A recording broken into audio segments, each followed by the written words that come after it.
Hello welcome and जय हिंद। आ गए हैं हम एक और क्वेश्चन के साथ जो कि आया था 2024 में और ये है क्वेश्चन नंबर 5।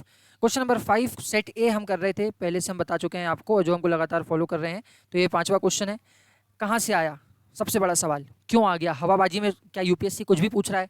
उसका मन हो गया चॉकलेट खाने का तो उसने ये पूछ लिया आपसे कि वो दो कंट्रीज कौन सी है जहाँ कोकोआ का प्रोडक्शन सबसे ज़्यादा होता है? क्या ऐसा कोई रीज़न था इस हवाबाजी में पूछने का? जी नहीं। अगर आप ध्यान से करंट अफेयर्स को फॉलो कर रहे हैं तो आपको पता होगा कि मार्च 2024 के आसपास ये न्यूज़ हर अखबार में लगभग देखी गई कि जो कोकोआ के प्राइजेज हैं वो 3 गुना तक बढ़ चुके हैं। जो चॉकलेट के प्राइजेज थे वो 3 गुना तक बढ़ चुके थे क्योंकि क्लाइमेट चेंज ने इन इलाकों को सबसे ज़्यादा प्रभावित किया था। और इन आर्टिकल्स में बताया गया कि जो वर्ल्ड के लार्जेस्ट कोकोआ प्रोड्यूसर या प्रोड्यूसिंग स्टेट्स हैं वो कौन कौन से हैं और वहाँ पे क्या प्रॉब्लम्स आ रही हैं। ठीक है, तो इसका आंसर मैं डायरेक्टली पहले आंसर बता देता हूँ। इसका आंसर है कोट डी आइवरे एंड घाना, यही इसका आंसर है। अब थोड़ा सा कोकोआ के बारे में जान लेते हैं। असल में ये जो कोकोआ नाम का ये प्रोडक्ट है इससे चॉकलेट बनती है और ये जो चॉकलेट बनने वाला ये जो पेड़ है ये हमको इक्वेटर के नज़दीक देखने को मिलता है। मतलब थोड़ा सा इक्वेटोरियल क्लाइमेट इसके लिए होना चाहिए।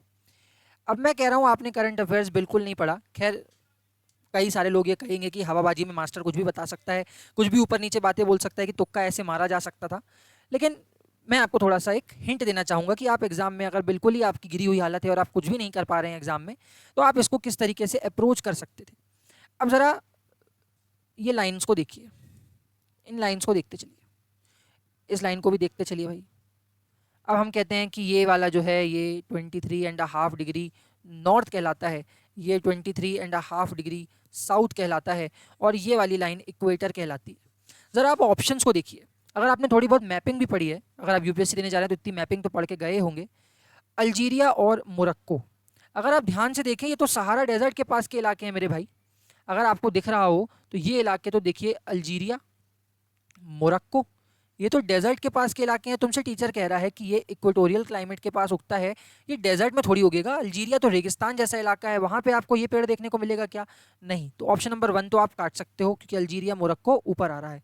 इसी प्रकार से आप दूसरा ऑप्शन देखोगे तो वो है नामीबिया और बोत्सवाना, ये भी ट्रॉपिक ऑफ कैप्रिकॉन के पास आ रहे हैं, मतलब ये भी। और तीसरा ऑप्शन देखोगे तो उसमें दिया है मेडागास्कर और मोजाम्बिक, तो ये भी ट्रॉपिक ऑफ कैप्रिकॉन के पास आ रहे हैं। सिर्फ एक ही ऑप्शन है जो कि है आइवरी कोस्ट और ये घाना, कोट डी आइवरे और घाना वाला। ये वाले जो दो देश हैं यही दो देश आ रहे हैं आपके बिल्कुल इक्वेटर के सबसे नज़दीक। और इसीलिए हम कहेंगे कि अच्छा, इक्वेटर के पास ऑड वन आउट लगा के भी देखोगे तो आप ऑड वन आउट से भी इस क्वेश्चन को अटेम्प्ट कर सकते थे। खैर, मैं बोलूँगा भाई दिमाग उस समय एग्जाम में इतना नहीं चलता तो आप स्किप करो अगर आपसे नहीं आता है।